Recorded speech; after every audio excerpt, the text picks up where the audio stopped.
Hello and welcome to this first session of the Collaborative Sciences Project, CSP. Hopefully at the end of the session today you will get the information about what this is, why we do it, how we do it, and what the next steps are for you to have fun. I think that's the one thing that I believe everyone will have is fun with this project. So let's go with it. So what is it? Two sides of the story according to the IB. I'm gonna give you some quiet time to read. I'm not gonna read this, so you read it.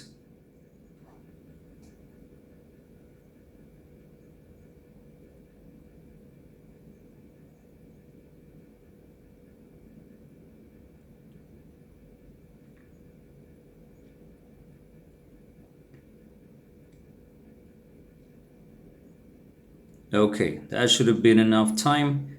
Um, what's important here that it provides a challenge and it will provide an opportunity for you to address a real world problem, something that you will choose. We're not going to tell you exactly what you have to do. We're going to give you a theme, and then within that theme you're going to have to or you're going to choose with your group what to do.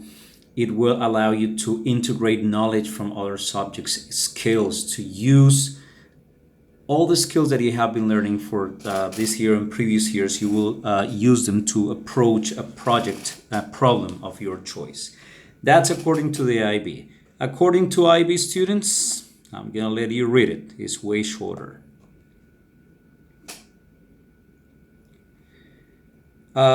My hope is that you have more than this one memory, but let me tell you, this will be a fun one. In my years doing this, one of the things that I found is that students actually appreciate this, and they because it's different from other things. It's a space where there is no pressure for like performance, where there is no pressure for am I going to fail this or am I going to get a 5 or a 6 or a 7.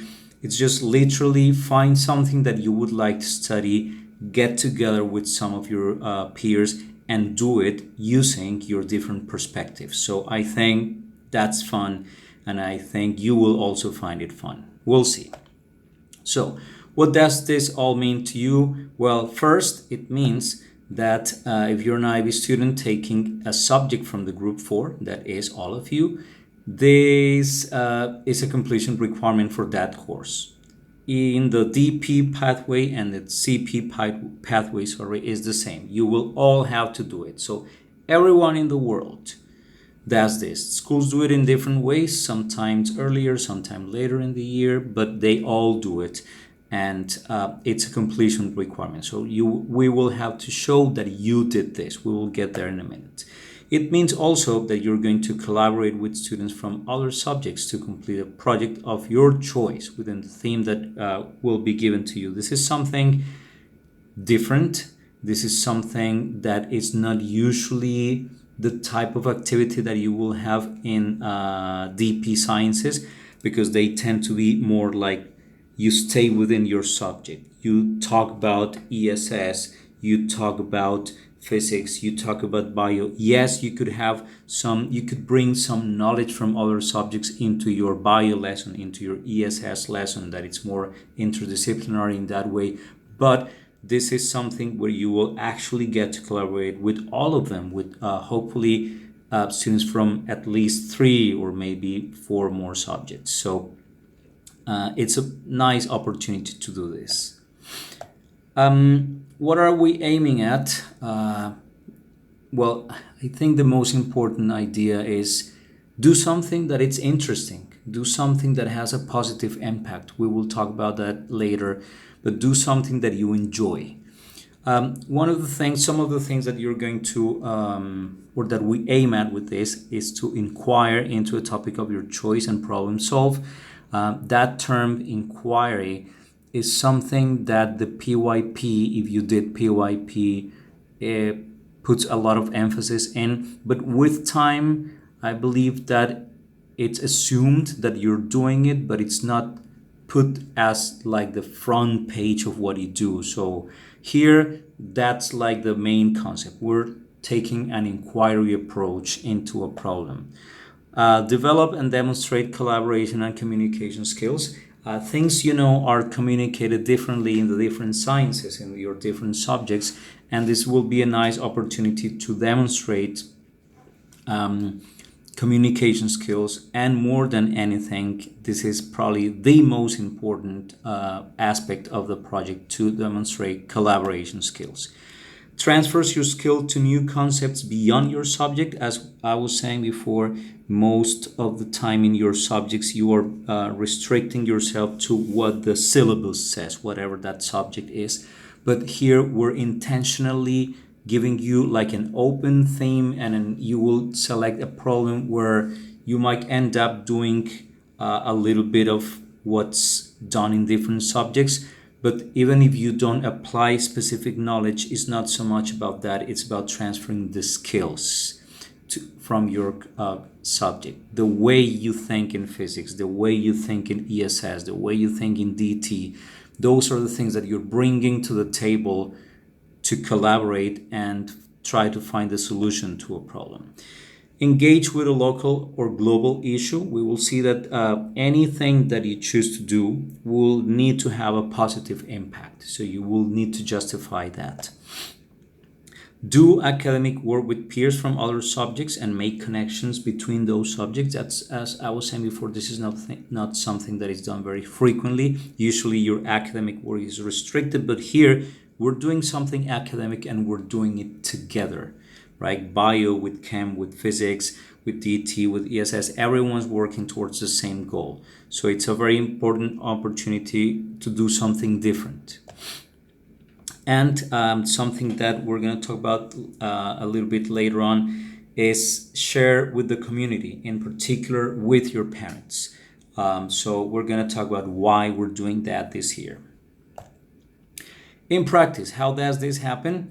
Well, first session, stage 1, is what is happening today. You will get all the information, get some guidelines, and then you will have some time to discuss some ideas of how your group might approach this project. Stage 2 happens in 1 week, May the 7th, Wednesday, period 2 plus home base plus period 3. Those 2 periods plus home base will be dedicated to planning how you're going to actually do this. And by planning, I mean you're going to plan a scientific investigation. You're going to plan a way to scientifically approach a problem. Stage 3, the day where you execute all those ideas, where you get everything done, you will be off timetable for the whole day on June the 2nd. Your teachers know this. Some of your teachers have contacted me and said, in this day or maybe on May 7th, there's some oral exams going on. If that's the case, those things will take priority. This, the CSP being a collaborative task, you're going to be working in a group, in a team, and your absence for 1 or 2 hours can be compensated, and that's part of the collaboration, to work around those little details. So if you have your oral exam planned for any of those times, that takes priority. You can go do it and then come back and rejoin your group. Stage 4, which is the new one we're doing this year, is to showcase. June the 10th, that's the very last week of school. I think it's a nice way to close the year, to wrap up what we have been doing. It will happen during period 6 plus 2 hours after school. Your parents have been invited already. I don't know if you know that, but they received from Miss Maggie, I think, an invitation or a kind of a letter reminding them about different things that happen in the following or in this term. And one of those things is the Collaborative Sciences Project Showcase. Why do we bring your parents in? Some of you might be wondering, but why do my parents have to come? Well, because I think that you've come so far, you've gained so much, you have developed so many skills, and your parents have no idea. So it's nice to show them. They always appreciate to see how far the little babies have gone and how much you've grown, because they've seen you grown, like obviously physically, but this is a different type of growth. This is cognitive growth. This is your skills. This is how you approach problems in the real world. So I think they deserve to know that. And I think it's a good opportunity not only to celebrate, but for you to show them what you're capable of. So in that sense, I think it's a very important or very nice opportunity to share in a context that it's usually not done, right? Like in the PYP, there was a lot of sharing. In MYP, maybe a little bit, but now we're going back with something that shows them how amazing you are right now and all the things that you've learned. Requirements for completion. So what do you need to do to check the box that says you've successfully completed this? Well, first you need to engage and dedicate 10 hours of work to it. The sessions that we have planned, including that full day, add up to around 10 hours. So we will be covering that, no doubt. If you are absent during any of those times, you need to talk to me or to your teachers, and we will figure something out. But say if you engage in the whole process of the project, you're safe. Second, and related to what I just said, engage actively. This is a task where you don't just do it because you have to, but we need to see that you're engaged actively, that you're collaborating, that you're contributing in your group. And number 3, write a short reflection. This is just 100 words that you're going to have to write. Very simple, but very meaningful. The CSP is not marked, so technically you cannot fail it. However, you may have to redo it alone if we judge, by we I mean teachers, judge that your engagement and your work are not of, say, good quality. If we're not satisfied with the work that you've done, you will have to redo this. We will figure out a way for that to happen, but I guess in my years doing this, I haven't seen once that student has to do this. Maybe they had to do it because they were absent for a long time, but not because their work was not good. Because once you engage in this and once you plan something that you find interesting, things will just flow naturally. And the last thing, the CSP is not moderated externally. However, the AAB may request evidence of its completion, and that evidence includes your 100-word reflections. So make sure when you do those reflections, I will remind you that when the time comes, are, nice reflections, things that you really mean, not just what you think they want to hear, but like meaningful, insightful reflections. This year theme, with a very old-fashioned PowerPoint effect, is fighting misinformation with science, Mythbusters. So we want to bring science into an area that usually science is not brought to, and that is the area of myths. Those quote-unquote truths that are passed on and that people just believe because someone told me, right? I saw this video where this guy says blah blah blah. We want to really bring science to the places where science needs to be, and myths are part of that. So how exactly is this going to happen? So a myth, a widely held or accepted idea that is passed on, usually without being critically analyzed. So there's many things like that, where things related health, like when you do this always happens. Like everyone says that it's bad to do this, or that you shouldn't do that, or that when you do this, then that happens. There's different myths in different aspects of life, and they're not analyzed, they're just passed on. And what we're trying to do is, well, we're going to take that inquiry approach, and you're going to investigate. You're going to plan a way to actually see where is the truth, if there's any behind that myth. Is it busted or is it confirmed, basically?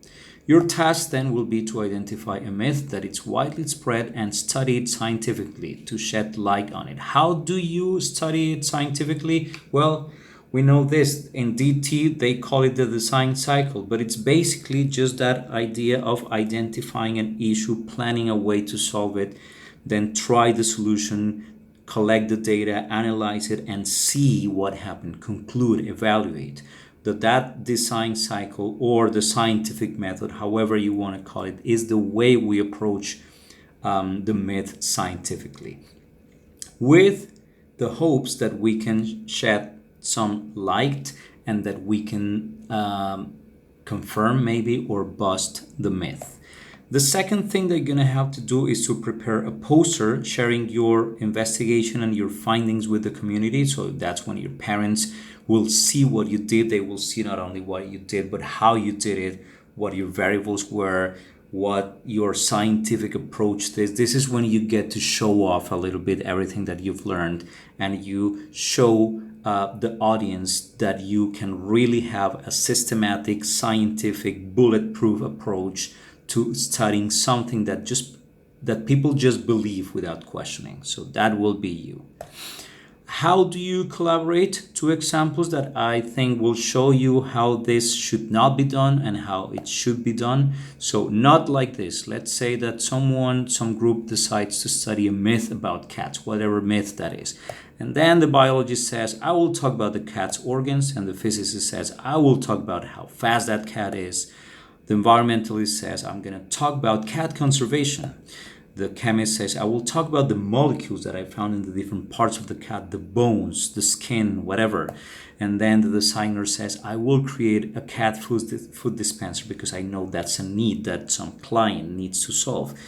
Well, I don't want you to be this group, because legend has it that they failed miserably, and that is guaranteed if you take this approach.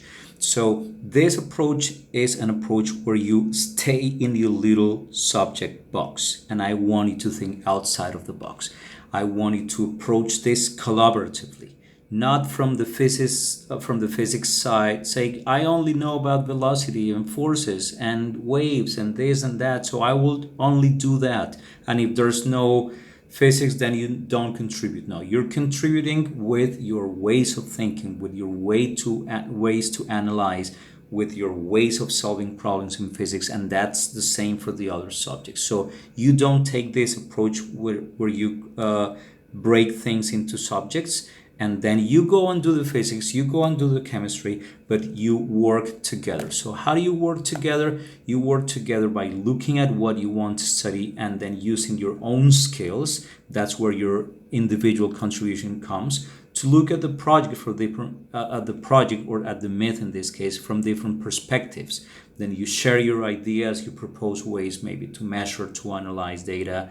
Regardless of the topic, everyone has to engage and everyone contributes to the goal, because everyone has a scientific brain that you have been developing for a year almost, and before this in the MYP program, and before in the PYP program. You've been doing this for a very long time, but we want to show how this is done now that you've gone through almost one full year of the DP program, and how you can bring that scientific brain and collaborate with your ideas. So don't worry if you end up picking a topic that apparently doesn't have a lot of biology or a lot of chemistry, because it doesn't need to have all the subjects. What needs to have is everyone's contributions and everyone's ideas. Conditions. The topic that you decide to study needs to, the myth that you, or let's say, let me put it this way, studying the myth that you decide to study needs to have a positive impact, local or wider. You need to justify why it is important to study the myth that you're studying. We're not looking at some irrelevant, just silly myth, but we're looking at something that you can justify. Why is studying this worth it?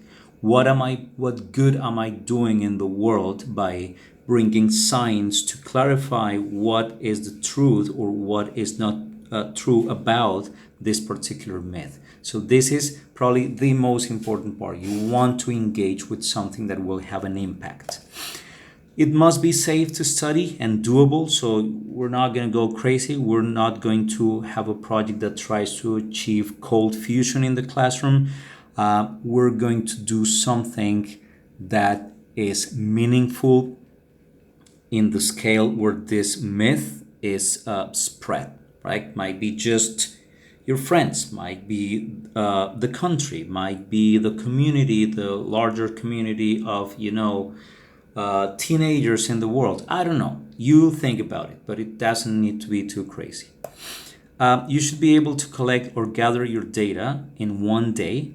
That's the day when we're going to be off timetable, and you will just devote that whole day to data collection and processing and finding everything that you will find. We encourage you obviously to collect your own data, and you can also use secondary data to support your claims. So this is just like a scientific investigation. You plan, you request some materials, then you carry out your experiment, you have your data that you have collected with the specific purpose of studying scientifically the myth that you decided to study. You should be able to do it using materials that are available already in the science or design labs. We're not going to buy some crazy equipment. So I need a speed gun because no, you cannot do that. We're not going to buy a speed gun. We have a motion sensor. You want to do it with that? If that works, good. If not, change to something different, because we don't want to spend a lot of money on this. One of the things that we want to show is that it's possible to do science without having like fancy resources. But if you have good thinking skills, if you have a good approach to it, then you can work wonders pretty much if you have the right mental tools. We might provide you with materials that we usually have. Like if we have to buy more sugar, we will buy more sugar. But sugar is something that we have in the labs anyway, right? So nothing too crazy.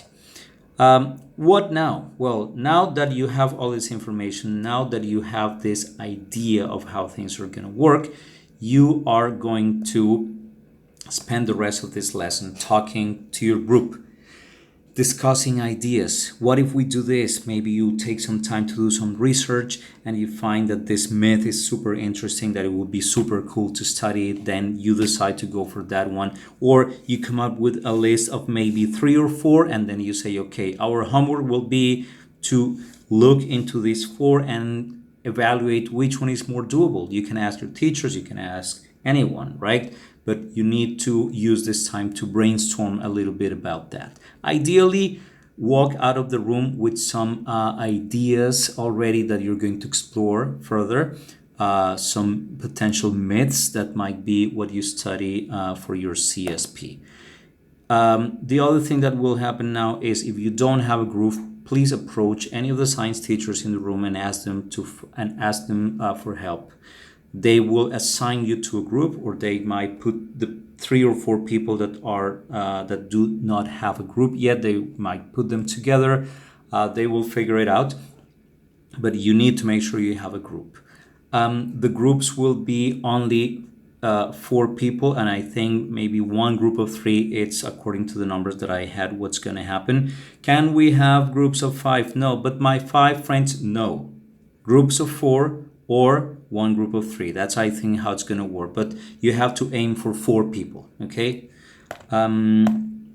If you already have a group, you get together with them and you start brainstorming about possible ideas for myths that you can study.